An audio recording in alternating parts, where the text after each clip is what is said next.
फिर से बोलो, जो कुछ परमेश्वर तुमसे कहता है वो अपने लालच के लिए नहीं कहता, उसमें तुम्हारा ही फायदा है। आमीन। वचन जो आज आप पढ़ेंगे वो है मत्ती 5 उसकी 10 से 14 आयत, यूहन्ना 15 उसकी 18 से 20 आयत, मत्ती 13 उसकी 21 आयत, प्रेरितों के काम 8 उसकी 1 से 4 आयत, प्रेरितों के काम 5 उसकी 41 आयत, पहला पत्रस 4 उसकी 12 आयत, दूसरा तीमुथियुस 3 उसकी 12 आयत, प्रेरितों के काम 4 उसकी 29 से 31 आयत।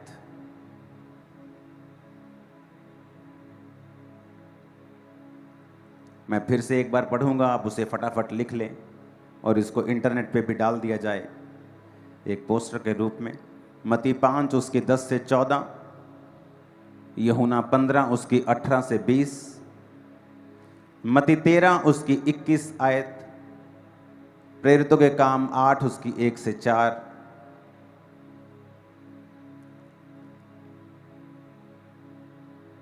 इन आयतों को लिखते लिखते अपने पड़ोसी को फिर से बोलो, बोलो ध्यान से लिख। जो नोट करता है वो नोटिस किया जाता है परमेश्वर के द्वारा।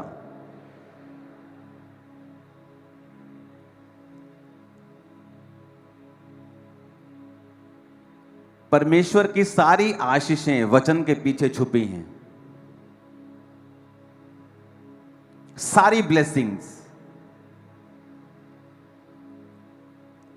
और जैसे जैसे मेरे जीवन के दिन बीतते जा रहे हैं और मैं एक्सपीरियंस करता जा रहा हूं, वैसे वैसे मेरा विश्वास और दृढ़ होता जा रहा है डे बाय डे। क्यों? क्योंकि मैं वर्ड को पूरा होते हुए देख रहा हूं अपने जीवन में भी, अपने जीवन में भी और उनके जीवन में भी जो वचन को मान रहे हैं।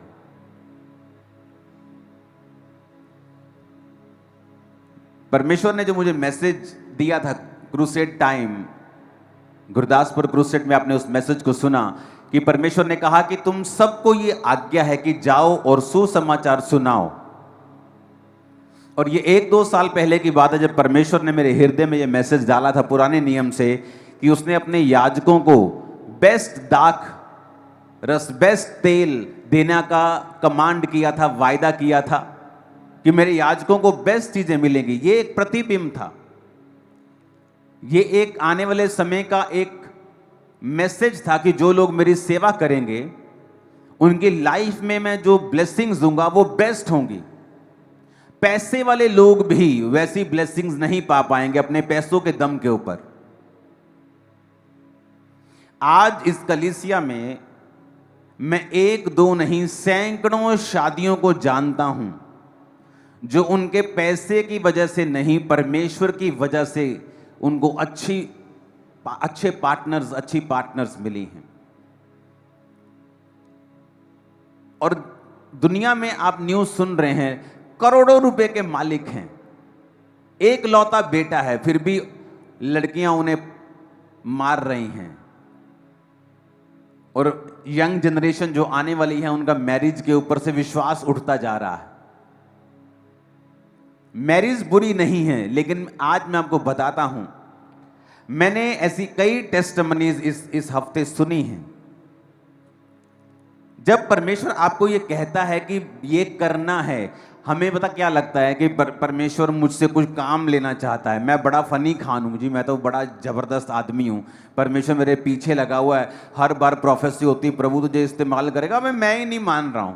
हम बड़े बड़े बनने की कोशिश करते हैं, लेकिन हमें यह नहीं पता कि हम बेवकूफ़ हैं इस मामले में। कभी इस बात की टेस्टिमनी मत दो कि मैं तो हाथ नहीं आंदा सी, रब ने मैनू इदां छुया। नो नो नो, ये टेस्टिमनी नहीं है, ये बेवकूफ़ी थी जो तुम कर रहे थे। एक टेस्टिमनी मेरे पास आई कि एक आप चाहे जितने मर्जी भले हों, अगर आप वचन पूरा नहीं कर रहे हैं, आप भले होने पर भी आपकी आशीषें उनसे कम हैं जो कम भले हैं।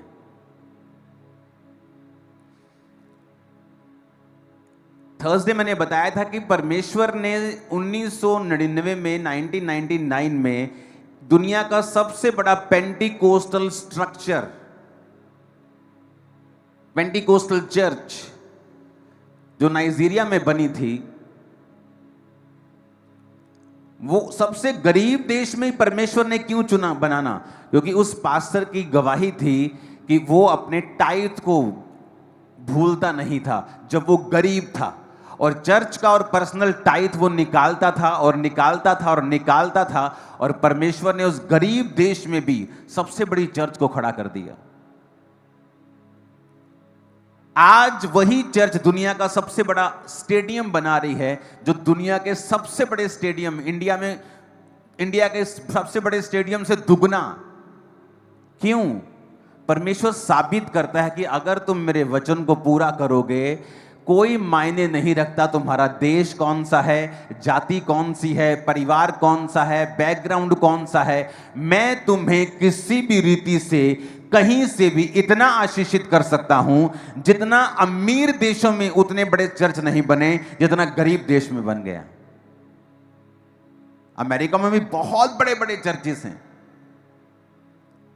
लेकिन बात यह थी कि किसी व्यक्ति ने फैसला किया कि मैं परमेश्वर के वर्ड के ऊपर चलूंगा, और परमेश्वर को ऐसे व्यक्ति चाहिए जो वचन के ऊपर स्टैंड लेने वाले हों, और परमेश्वर उन व्यक्तियों को दूसरों को दिखा सके कि देखो इस व्यक्ति ने मेरा वचन पूरा किया, और देखो मैंने इसके जीवन में असंभव काम किया है।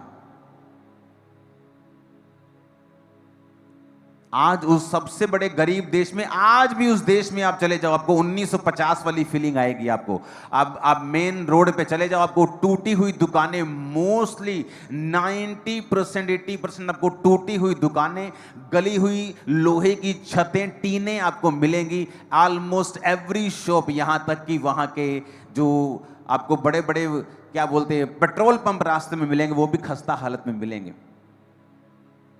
लेकिन वहां पर एक व्यक्ति वर्ड पूरा कर रहा है, और बहुत से लोग उस गवाही से इनकरेज हुए।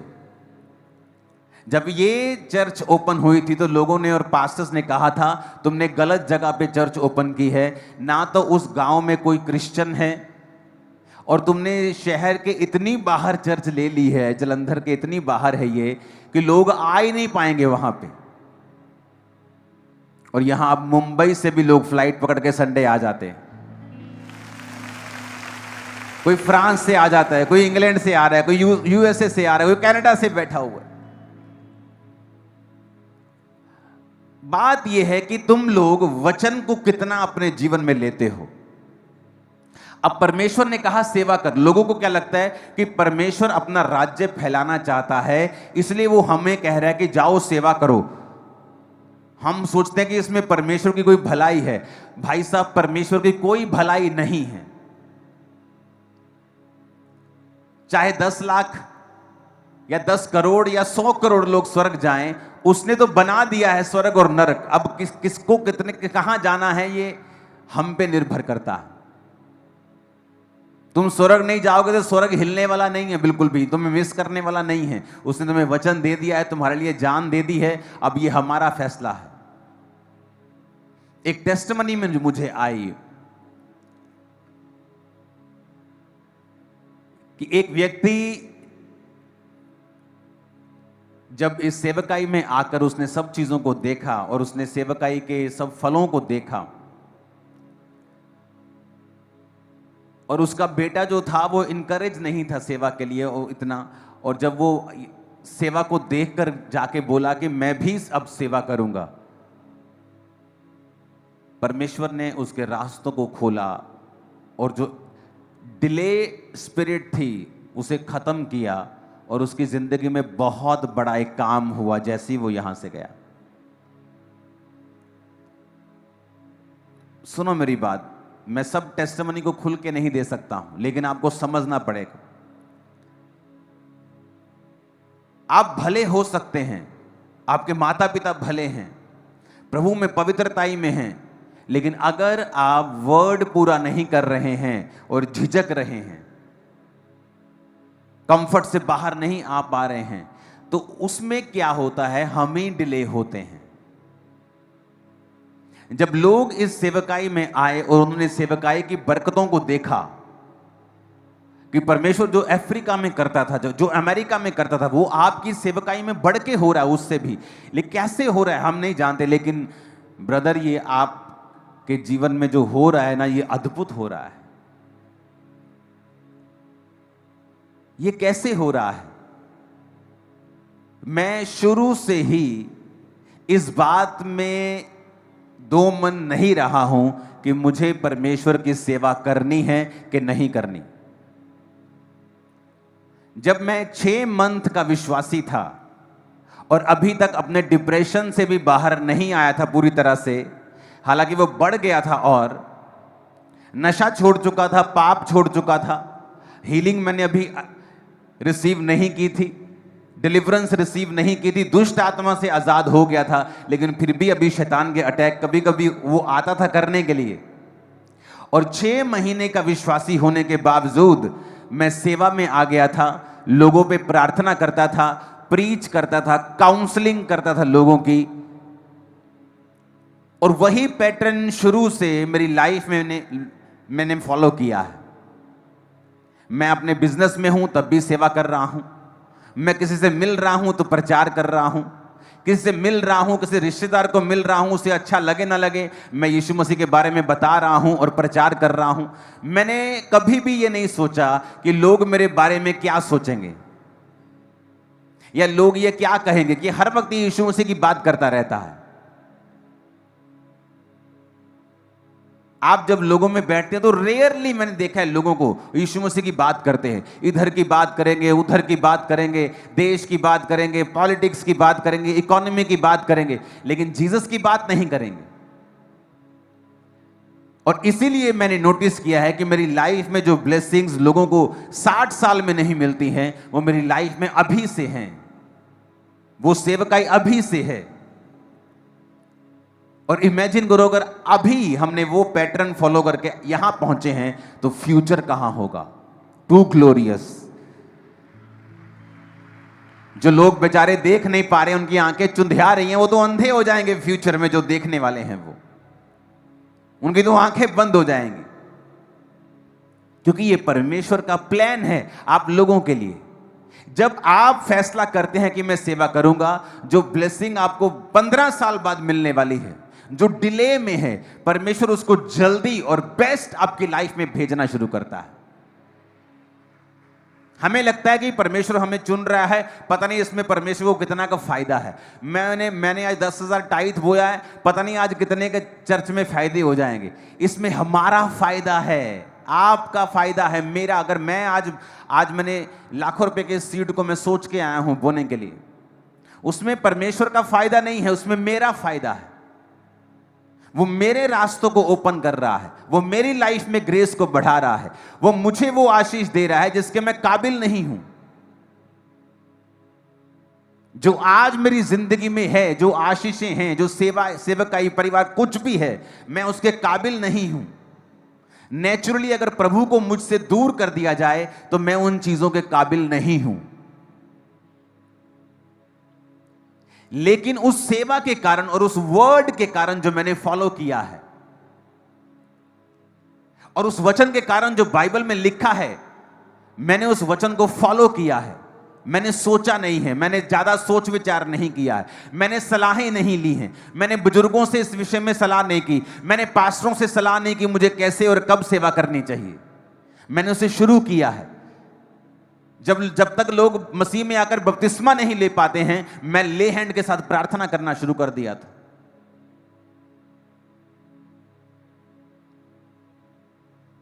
हालेलुया। ऊंची आवाज में कहो हालेलुया।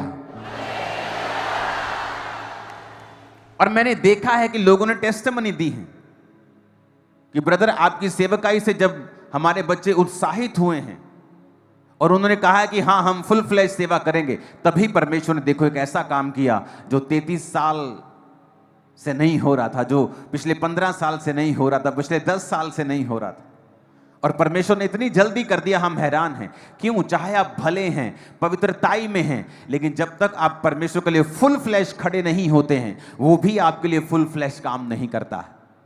आपकी सारी दुनिया की ब्लेसिंग्स आपकी सेवा और परमेश्वर के वचन के पीछे छुपी रहती है। आप एक डॉक्टर हो सकते हैं राइट नाउ चर्च के अंदर, बहुत से इंडिया के बड़े बड़े हॉस्पिटल्स हैं, बहुत बड़े बड़े जो बिलियनियर्स के हैं, और वहां के डॉक्टर्स इस चर्च को फॉलो करते हैं। आप एक बड़े डॉक्टर हो सकते हैं, लेकिन आपकी मेजर मिनिस्ट्री है प्रचार करना, आपकी सेकेंडरी मिनिस्ट्री है लोगों को हील करना एक डॉक्टर के रूप में। आप एक इंजीनियर हो सकते हैं, आपकी सबसे पहली सेवकाई है प्रचार करना, और इंजीनियर आप इसलिए हैं कि आप अपने जैसों को प्रचार कर सकें, अपने परिवार का पेट पाल सकें, अपना जीवन गुजारा कर सकें और परमेश्वर के रास्ते में अच्छी तरह से चल सकें। इसलिए परमेश्वर ने आपको वो कमाने का जरिया दिया है।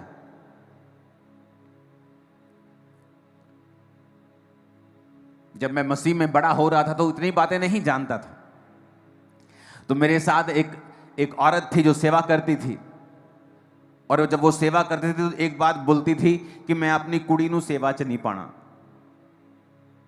तब मुझे इतनी समझ नहीं थी, क्योंकि उसे सेवकाई में दुख नजर आते थे, परसिक्यूशन थी, प्रॉब्लम्स थी।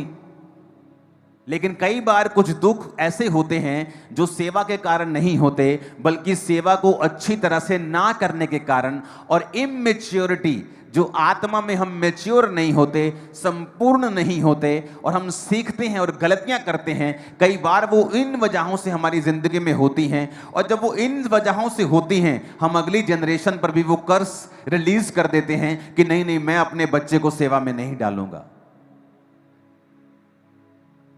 कई बार पास्टर जो खुद नहीं बोता, खुद टाइथ नहीं बोता, खुद बीजों को नहीं बोता है, और वो खुद फाइनेंशियली तंग होता है, और जब बच्चे अपने पिता की ओर देखते हैं और देखते हैं कि इसको हमारी फीस कलेक्ट करने के लिए संघर्ष करना पड़ता है, घर का बिल पे करने के लिए संघर्ष करना पड़ता है, और वो ये कहते हैं नहीं हम सेवा में नहीं आएंगे, हम यीशु को तो मानेंगे लेकिन सेवा नहीं करेंगे, और वो दुनिया के और तरीके अपनाने लगते हैं और दुनिया के पढ़ाई करने लगते हैं। और पढ़ाई करना अच्छी बात है, लेकिन उनका जो मेन नजरिया होता है वो ये होता है कि हम सेवा में नहीं बल्कि दुनिया में से अपनी चीजों को हासिल करेंगे, और धीरे धीरे उनकी लाइफ में भी स्ट्रगल शुरू होता है, डिसअपॉइंटमेंट शुरू होती है, क्योंकि वो अपने पिता की ओर देख रहे हैं।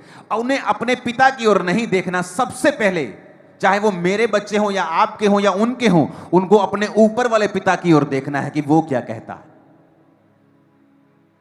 आमीन। क्योंकि वो सबसे प्रथम है।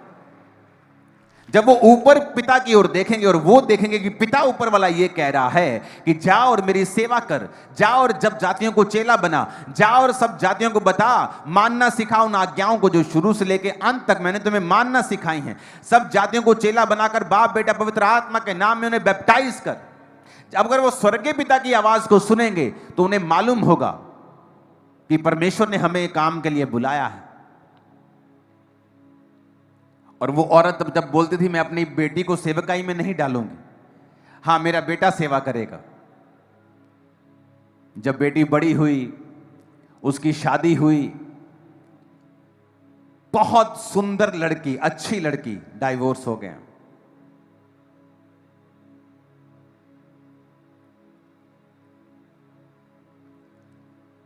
इजरायली कहते, जब उन्हें न्यूज मिली कि सामने के देश में बड़े जायंट रहते हैं, बड़े बड़े ऊंचे लंबे लोग, हम उन्हें मार नहीं सकते, कहते नहीं नहीं असि नहीं जाना उठे। देखो ये देखो भेदिए क्या लेके आए हैं, भेद कि वहां पे तो जायंट रहते हैं, हमने अपने बच्चे मरवाने।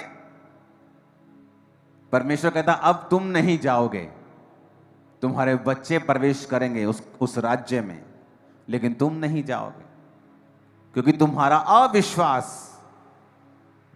अविश्वास ये साबित करता है कि अब तुम वहां नहीं जाओगे। और सोचो, सेम मुसीबत उसके बेटे की लाइफ में भी आई, उस औरत के बेटे की लाइफ में, पर बेटा निकल गया और सेटल हो गया और बेटी सेटल नहीं हुई। क्यों? क्योंकि वो सेवा में नहीं थी। सेम मुसीबत भाई बहनों पे आई, मैरिज प्रॉब्लम। जब आप सेवा में होते हैं आप प्रोटेक्टेड होते हैं, प्रभु आपका एक्स्ट्रा ध्यान रखता है, एक्स्ट्रा ब्लेसिंग आपकी लाइफ में होती है, एक्स्ट्रा स्पीड आपकी लाइफ में होती है, ज्यादा तरीके से, ज्यादा बड़े तरीके से परमेश्वर आपको ब्लेस करता है। और वो चीजें होती हैं जो एक नॉर्मल विश्वासी अपनी लाइफ में हासिल करने में समय लगाता है और समय लगता है, और लेकिन आपकी लाइफ में वो जल्दी होता है।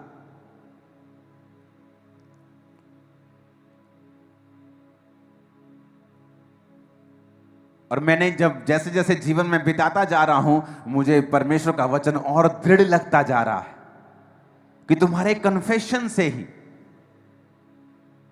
कि तुम 15 साल से, 10 साल से, 12 साल से, 8 साल से एक चीज का इंतजार कर रहे हो, लेकिन जैसे ही तुमने कन्फेस किया और जैसे ही अपने मन को परमेश्वर की सेवा की ओर लगाया, परमेश्वर ने उसी रात रास्ता खोल दिया और दिखाया, देख तूने सही डिसीजन लिया, अभी हेवन खुल गया, सोच जब तू करेगा तो क्या होगा,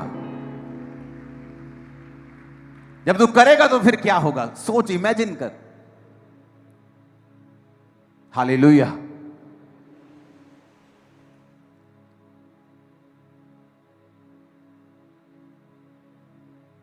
आपको सेवा के लिए उत्साहित रहना है। बाइबल कहती है, जब हम परमेश्वर के वचन को पढ़ते हैं, पहला पत्रस 4 उसकी 12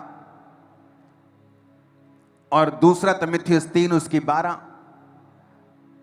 इन दोनों वचनों को पहले हम दूसरा तीमुथियुस पढ़ते हैं। पर जितने मसीह यीशु में भक्ति के साथ जीवन बिताना चाहते हैं वो सब सताए जाएंगे। प्रभु ने कहा, जो भक्ति के साथ जीवन बिताना चाहते हैं, राइचियसनेस के साथ जिंदगी बिताना चाहते हैं, वो सब सताए जाएंगे। बाइबल में एक ही दुख है जो वायदा करता है प्रभु कि तुम्हें मिलेगा अगर तुम मुझ में सही चलोगे। बीमारी का वायदा नहीं है, बीमारी वचन के खिलाफ है। जब आपको हो तो उसे डांटें, वो धर्मी को हो सकती है, लेकिन धर्मी उसके खिलाफ रहे, धर्मी उसके खिलाफ प्रेयर करे, धर्मी उसके खिलाफ चले, हर तरह से, डाइट से, प्रार्थना से, हर तरह से उसको फाइट करे। लेकिन वचन कहता है मत्ती 5 उसकी 10 और 14 आयत, 10 से 14 आयत में कहता, धन्य हैं वो जो धार्मिकता के कारण सताए जाते हैं, क्योंकि स्वर्ग का राज्य उन्हीं का है। धन्य हो तुम जब मनुष्य मेरे कारण तुम्हारी निंदा करे, सताए और झूठ बोलकर तुम्हारे विरोध में सब प्रकार की बुरी बात कहे, तब आनंदित और मगन होना। परसिक्यूशन एक ऐसा दुख जिसका वायदा किया गया है कि परमेश्वर कहता वो उनकी जिंदगी में आएगी जो लोग अच्छी तरह से भक्ति के साथ जीवन बिताएंगे और राइचियसनेस में होंगे, ये उनके जीवन में होगी। उसने कहा, जब प्रेरितों के काम में 120 लोगों के ऊपर पवित्र आत्मा उतरा, और पवित्र आत्मा उतरने के बाद जब लोगों में काम होने लगा, प्रचार होने लगा, एक एक दिन में 3-3 हजार लोग बपतिस्मा लेने लगे, हजारों लोग परमेश्वर में आने लगे, तो वहां पे परसिक्यूशन शुरू हुआ। लोगों को लगा, लो जी, परमेश्वर ने काम करना शुरू किया था, शैतान ने काम कर दिया। वो शैतान ने नहीं किया, वो चेले वहीं रह जाते और यरूशलेम में ही रहते और दुनिया तक मैसेज जाता कि यरूशलेम में कोई चेले हैं, उनके पास कोई मैसेज है, वो चंगा करते हैं। तो कुछ कुछ लोग जो जा सकते, जो एक्सपेंस कर सकते हैं ट्रेवल का, वही लोग जाते और वहां चंगे होते और परमेश्वर के सुसमाचार को ग्रहण करते। जबकि ये सही तरीका नहीं था और वो कंफर्टेबल थे वहां पे प्रचार करने के लिए, और सब काम दिन रात चल रहा था। परमेश्वर ने आइडिया निकाला और उस चर्च को सताना शुरू किया।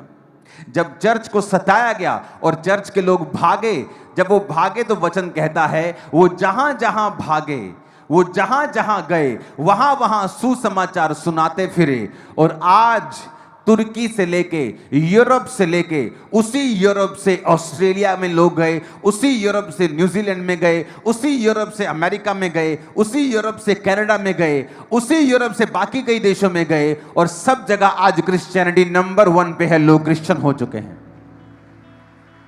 क्या किसी ने सोचा था कि वो परसिक्यूशन जो आज हम 12 चेलों को दे रहे हैं, इन 120 लोगों को दे रहे हैं, ये 3000 बपतिस्मा लिए हुए लोगों को दे रहे हैं, ये एक दिन 500 करोड़ बन जाएंगे? किसी ने सोचा नहीं था।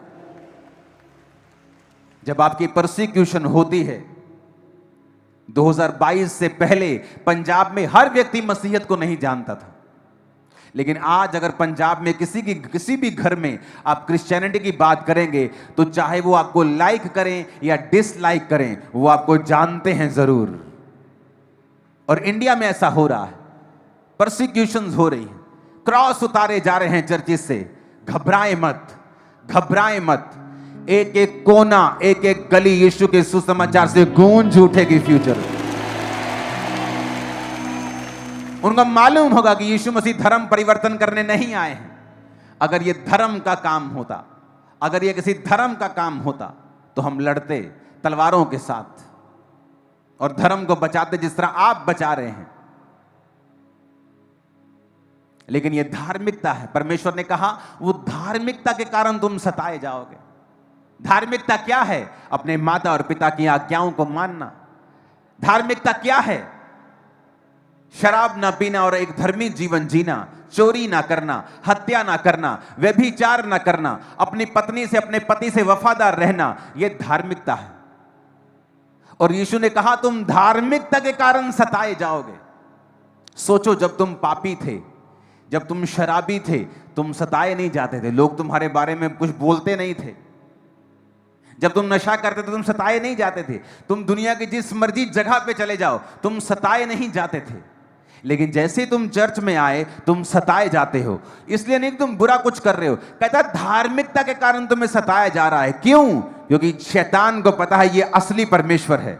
ये साबित करता है कि क्राइस्ट में आने से ही आपको क्यों सताया जाता है, क्योंकि शैतान को पता है यही इसका छुटकारा हो जाएगा और यही इस स्वर्ग राज्य का वारिस होगा, यही इसके बंधन टूटेंगे, यही ये पापों से आजाद होगा, यही से सब कुछ इसको मिलेगा। उसे मालूम है। आज कोई पब्लिकली आके बोले कि मैं तो जी बाइसेक्सुअल हूं, लाखों लोग चर्च पे, इंटरनेट पे उसे सपोर्ट करने लग जाते हैं, इंटरनेट पे सपोर्ट करने लग जाते हैं। लेकिन जैसे आप कहेंगे मैं क्रिश्चियन हूं, आपको सताया जाएगा।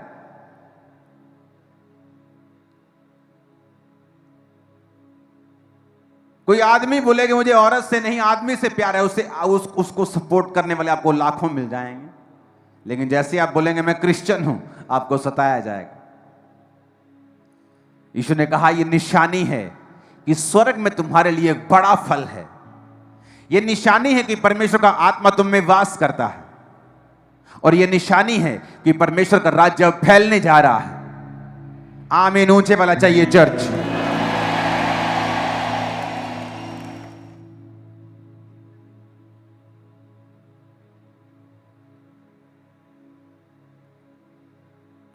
ऊंची आवाज में कहो हालेलुया, ऊंची आवाज में कहो हालेलुया।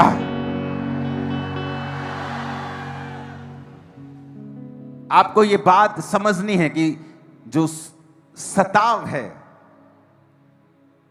यूहन्ना 15 उसकी 18 से 20 में लिखा है, यदि संसार तुमसे बैर रखता है तो तुम जानते हो, क्योंकि उसने तुमसे पहले मुझसे बैर रखा है। यदि तुम संसार के होते तो संसार अपनों से प्रेम रखता, इस कारण कि तुम संसार के नहीं वरन मैंने इस संसार में से तुम्हें चुन लिया है, इसीलिए संसार तुमसे बैर रखता है। जो बातें मैंने तुमसे कही थी, दास अपने स्वामी से बड़ा नहीं होता, याद रखो उन्होंने मुझे सताया तो तुम्हें भी सताएंगे, मेरी मानी तो तुम्हारी भी मानेंगे। 21 आयत अगर है तो उसे भी निकाल देंगे। वचन कहता है, परमेश्वर ने कहा उन्होंने मुझसे व्यर्थ बैर किया। अगर उसने हरे भरे से ऐसा किया तो सूखों के साथ वो क्या कुछ नहीं करेंगे। लेकिन मैं बात एक बताना चाहता हूं। वचन कहता है कि जब इजरायली मिस्र में थे तो परमेश्वर ने उनसे कहा कि मैं इनको बढ़ाऊंगा और फूलूंगा और फुलाऊंगा। और वचन कहता है जैसे जैसे मिस्री उनको दुख देते गए, इजरायली बढ़ते गए और फलते गए और फूलते गए। ये सताव कलीसियाओं को खत्म नहीं कर सकता है, ये सताव कलीसियाओं को वहां लेके जाता है जहां कलीसियाएं अपनी प्रार्थना से भी नहीं जा सकती, जहां कलीसियाएं अपनी मेहनत से नहीं जा सकती। आज 2022 के बाद जब पंजाब में यीशु मसीह के नाम को डाउन करने की कोशिश की गई, क्या हुआ? हुआ डाउन 10 गुना ऊपर है। देख लो, जाके रिपोर्ट चेक कर लो सभी, क्या हुआ? हुआ कुछ। यीशु मसीह का नाम किसी धर्म का नाम नहीं है, वो ईसाई रिलीजन नहीं है, वो नया रिलीजन स्थापित करने के लिए नहीं आया, वो लोगों को पापों से छुड़ाने के लिए आया, वो उनको कलंक से, श्रापों से आजाद करने के लिए आया। और आप परमेश्वर का काम नहीं रोक सकते हैं। आज हर घर जानता है क्रिश्चियनिटी के बारे में, वचन के बारे में। किसी के पास नेगेटिव रीति से गया, किसी के पास पॉजिटिव से गया है, तो पौलुस कहता कुछ तो भली मनसा से प्रचार करते हैं और कुछ तो इस बात के लिए प्रचार करते हैं कि मेरे लिए जेल में कलेश पैदा करें। पर कहता है चाहे भली मनसा से हो, चाहे कलेश डालने के चक्कर से हो, पर मसीह का प्रचार तो हो ही रहा है ना, उसका प्रचार तो चल ही रहा है। चाहे तुम विरोध के हिसाब से करो, चाहे मैं करूं, चाहे तुम करो, बेटा हो तो रहा है, हो तो रहा है और अच्छा हो रहा है, अच्छा हो रहा है। आमीन। आपके बारे में जब खिलाफ बोला जाए, परमेश्वर ने कहा वो तुम्हारे बारे में बुरी बातें बोलेंगे। सोशली लिखा, तुम्हारा नाम काट देंगे का मतलब तुम्हें सोशली परसिक्यूट किया जाएगा, तुम्हें पानी नहीं दिया जाएगा, तुम्हारी शादी पे ना आने की धमकी दी जाएगी, तुम्हें गांव से निकालने की धमकी दी जाएगी। परमेश्वर कहता है उनकी धमकियों से मत डरना, मैं तुम्हारे साथ हूं, मैं तुम्हें वहां फैला दूंगा जहां तुम पहले कभी नहीं जा पाते थे। और कहता स्वर्ग में तुम्हारे लिए बड़ा फल है। अगर परमेश्वर किसी चीज को बड़ा कह रहा है तो सोचो वो कितनी बड़ी होगी। जिसके लिए धरती, पूरी धरती एक मिट्टी के कण के बराबर है यूनिवर्स के सामने, जिसके लिए धरती एक मिट्टी का कण है, और वो अगर वो अपने मुंह से कहे कि तुम्हारे लिए स्वर्ग में बड़ा फल है, सोचो वो बड़ा कितना बड़ा होगा। नॉन इमेजिनेबल बड़ा होगा, संभाल नहीं सकोगे इतना बड़ा होगा। हालेलुया, ऊंची आवाज में को हालेलुया।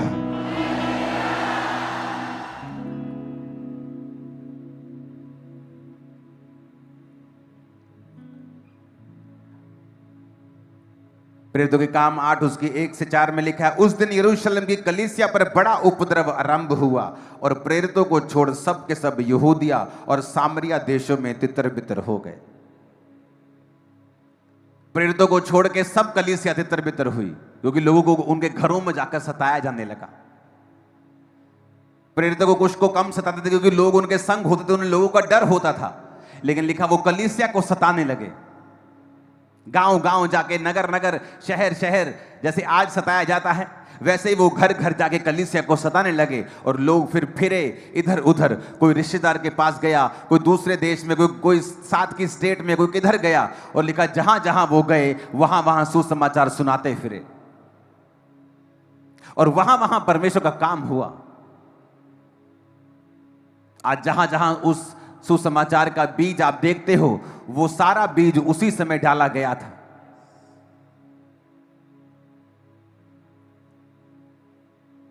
आप एक बीज हो। जब दुश्मन आपको खिलारने की कोशिश करेगा, छितेरने की कोशिश करेगा, बिखेरने की कोशिश करेगा, वो एक्चुअल में एक फसल का इंतजाम कर रहा है जो आप देखने वाले हैं। क्योंकि वो बीज जो उसने छितेरे और बिखेरे हैं वो फसल बन जाएंगे, तुम रोक नहीं पाओगे, तुम्हारे लॉ रोक नहीं पाएंगे, जो सिर्फ सताव के लिए बने हैं और किसी चीज के लिए नहीं। हालेलुया। ये वो समय है, परमेश्वर ने कहा कि तुम आनंदित होना। अपने पड़ोसी को बोलो, तू आनंदित होना, प्रेरितों के काम 5 उसकी 41 में लिखा है, वे इस बात से आनंदित होकर महासभा से निकाल दिए गए कि हम उसके नाम के लिए अपमानित होने के योग्य तो ठहरे। कहता पतरस जो प्रेरित थे वो इस बात से आनंदित हुए कि हम परमेश्वर के नाम के लिए अपमानित हुए। उन्हें वो अपना मेडल लगा। पास्टरों का मेडल बड़ी चर्च, बड़ी गाड़ियां नहीं है, ये तो अविश्वासियों के पास भी है, पाप करने वाले, नशों को बेचने वाले लोगों के पास भी है, अपने शरीर को बेचने वाले लोगों के पास भी है। लेकिन कहता तुम्हारा मेडल है, अगर तुम्हें मेरे नाम के कारण सताया जाए, ये तुम्हारी उपलब्धि है। सोच लो कि तुम्हें मेडल मिल रहे हैं, किसी को सिल्वर, किसी को ब्रॉन्ज, किसी को गोल्ड। कहता जितना बड़ा सताव उतना बड़ा मेडल। ये हमारा मेडल है, ये हमारा अचीवमेंट है। कहता इससे आनंदित होना। परसिक्यूशन से बचने की कोशिश मत करो। मेरे इस लड़की की शादी कहां होगी? So stupid. वो परमेश्वर क्या शादी नहीं करवा सकता? वो इतना छोटा है क्या? मेरा सरपंच मुझसे दूर हो जाएगा, मेरा पॉलिटिकल कैरियर बर्बाद हो जाएगा। अरे जिन्होंने पॉलिटिकल कैरियर के हाईएस्ट पॉइंट पे जाकर भी जिनके बच्चे और जिनके ग्रैंड बच्चे खुदकुशियां कर रहे हैं, वो कुछ नहीं कर पाए, तुम क्या कर लोगे? आज सफलता के लेकर भी बड़े बड़े लोग, बड़े बड़े आर्टिस्ट बोलते हैं कि मैं सोचा कि जब मैं हाईएस्ट लेवल पे सक्सेसफुल हो जाऊंगा मैं खुश हो जाऊंगा। और मैंने क्या देखा कि जब मैं हाईएस्ट लेवल की सक्सेस को, करोड़ों रुपए की सक्सेस को हासिल कर लिया, तब भी मैंने देखा मैं खुश नहीं हूं। बड़े बड़े लोग आपको, बड़े बड़े आर्टिस्ट कहते हुए मिलेंगे, मुझे मेरा दिल करता था कि मैं ये शरीर छोड़ दूं, मैं ये शरीर को त्याग दूं, मैं मर जाऊं। क्यों? क्योंकि वो रियल हैप्पीनेस, वो वैक्यूम है उनकी लाइफ के अंदर जो सिर्फ परमेश्वर पूरा कर सकता है। वो परमेश्वर की सेवा उसे कंप्लीट कर सकती है।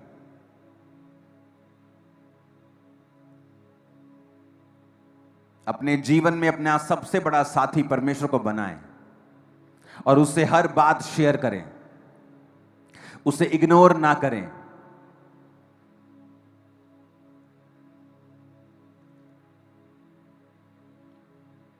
अगर आप उसे अपना साथी बनाएंगे और उससे प्रेम करेंगे, वो लाइफ टाइम आपके संग रहेगा, आपको शर्मिंदा नहीं होने देगा।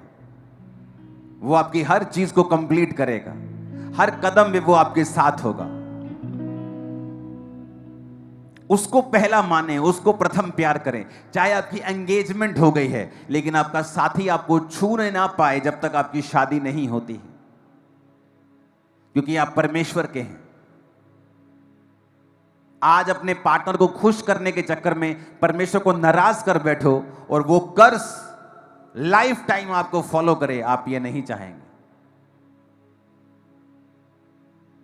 हमें ऐसा जीवन जीना है जो परमेश्वर को प्रसन्न करे। वचन कहता है जब दानियेल शेरों की मांद में से निकाला गया तो उसने कहा, मैं शेरों की मांद में से निकाला गया हूं राजा, क्योंकि मैं परमेश्वर के सामने निर्दोष पाया गया हूं। परमेश्वर के सामने कहता है मैं निर्दोष पाया गया हूं, मेरा विवेक मुझे एक भी बात में दोषी नहीं ठहराता है, मैं परमेश्वर के सामने निर्दोष पाया गया हूं। अपनी लाइफ को ऐसा बनाएं कि आप निर्दोष हों। शेर आपका बिगाड़ नहीं पाएंगे। वो सिचुएशन जहां आप कुछ नहीं कर सकते हैं और सामने शेरों के समान एनिमी है, परमेश्वर उनके मुंह को मिरेकलसली बंद करके रखेगा सदा के लिए। जब आप उन परीक्षाओं से बाहर आएंगे, खरोच का निशान भी आपके चेहरे पर, आपके लाइफ पे नहीं होगा, इन जीसस ने। वचन कहता है जब शद्रक मेशक अबेदनगो बाहर आए उस आग की भट्टी से, तो लिखा उनके मोजों तक में, उनकी जुराबों तक में जलने की बू तक नहीं आई, उनके कपड़ों तक में जलने की बू नहीं आई। और जिन्होंने उनको भट्टी में डाला था वो बाहर ही मर गए थे, और जो भट्टी के अंदर थे वो 3 नहीं वो 4 थे, और एक परमेश्वर के पुत्र के सदृश्य था। और लिखा जब वो बाहर आए तो उनके उनमें जलन की बदबू तक नहीं थी। हालेलुया। हमारा परमेश्वर जीवित है और हम अच्छे होने के कारण सताए जाएंगे, धार्मिकता के कारण सताए जाएंगे। आप शराबी बन जाओ, लोग सताएंगे नहीं। आप अलग अलग तरह के गलत काम करो, वो आपको अपना आइडल मानने लगेंगे। आप गुंडागर्दी करो, आप आइडल बन जाएंगे। लेकिन जैसे आप क्रिश्चियन बनेंगे, लोगों को दिक्कत होगी, क्योंकि वो लोग नहीं, वो शैतान है जो अपनी दिक्कत लोगों के मुंह से आपको दिखा रहा है। कभी सोचा है कि क्रिश्चियन बनने पर ही सताव क्यों आता है? लोग बोलते हैं ये तो फॉरेन का धर्म है। क्रिश्चियनिटी गोरों का धर्म नहीं है। क्रिश्चियनिटी गोरों के देश में पैदा नहीं हुई। क्रिश्चियनिटी इज़राइल में, जो एशिया में है, जो आप और मेरे जैसे लोग हैं, हल्के जैसे कश्मीरी गोरे गोरे हैं, वो हल्के गोरे हैं, लेकिन वो गोरे नहीं है जो आज आप वाइट लोग देखते हैं, ब्राउन गोल्डन बाल, जो रियल गोरे इंग्लैंड अमेरिका के, वो उन लोगों के देशों में क्रिश्चियनिटी नहीं आई, बल्कि उनके देशों में क्रिश्चियनिटी भारत से भी लेट गई है। भारत में तो पहली सदी में क्रिश्चियनिटी आ गई थी और थोमा ने यहां पे सन 52 में प्रचार करना शुरू कर दिया था, जो परमेश्वर का चेला था। लेकिन उन देशों में क्रिश्चियनिटी, कई देशों में तो 1500 ईस्वी के बाद गई है। जिन्हें आप गोरों का धर्म कहते हैं, वो गोरों का धर्म नहीं है। हालेलुया। आप तैयार हैं जीसस क्राइस्ट को जीवन देने के लिए, उसका प्रचार करने के लिए?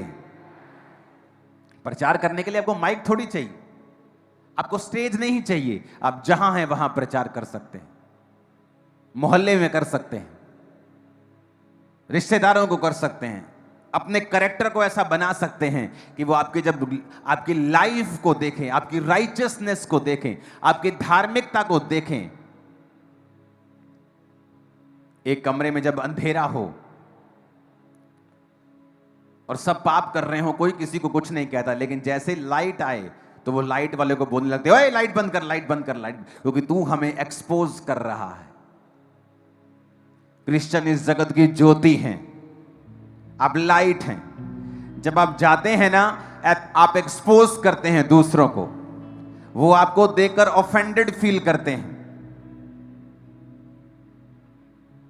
कि ये क्यों कह रहा है कि अपने पत्नी के साथ वफादार रहो। संसार तो कहता है प्यार बार बार हो जाता है, उन्हें ऑफेंडेड फील होता है जब वो किसी धर्मी को देखते हैं। ये क्यों कह रहा है कि अपने बॉस के साथ वफादार रहो? हमारा तो इस 2 नंबर की कमाई के बिना गुजारा ही नहीं होता। जब आप धर्मी जीवन जीते हैं और लाइट में जीते हैं, और जो पाप में होते हैं वो आपसे ऑफेंड हो जाते हैं। और इसलिए परमेश्वर ने कहा तुम धार्मिकता के कारण सताए जाओगे। तो जब तुम सताए जाओ तो आनंदित होना, मग्न होना, स्वर्ग में तुम्हारे लिए बड़ा फल है। चेले आनंदित होकर, लिखा, महासभा से निकाले गए और उन्होंने कहा हम प्रभु के लिए अपमानित होने के योग्य तो ठहरे।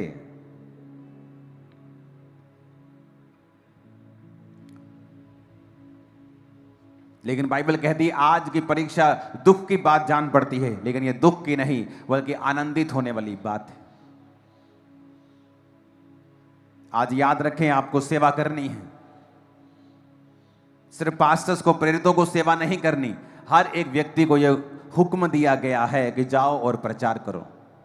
उसके पीछे आपकी बरकतें छुपी हैं, उसके पीछे आपकी लाइफ की बेस्ट चीजें छुपी हुई हैं जो खुदा ने रखी हुई हैं। चाहे आप बेहतर हैं, बेस्ट हैं, गुड कैरेक्टर में हैं, तब भी वो चीजें आपकी लाइफ में एंटर नहीं करती जब तक आप इस वर्ड को फॉलो नहीं करते। ये मेरा एक्सपीरियंस कहता है, अब मैं बोल सकता हूं इस वचन को, कि आप गुड हैं, लेकिन अगर आप इस वचन को फॉलो नहीं करते हैं, वो ब्लेसिंग्स डिले में आती है। परमेश्वर के लिए अग्रेसिव रहो, काम करने में, बात करने में, स्टैंड लेने में। अपने हाथों को उठाओ और एक वायदा करो, और एक प्रार्थना हम करेंगे। अभी एक स्पिरिट ने मेरे अंदर डाला है,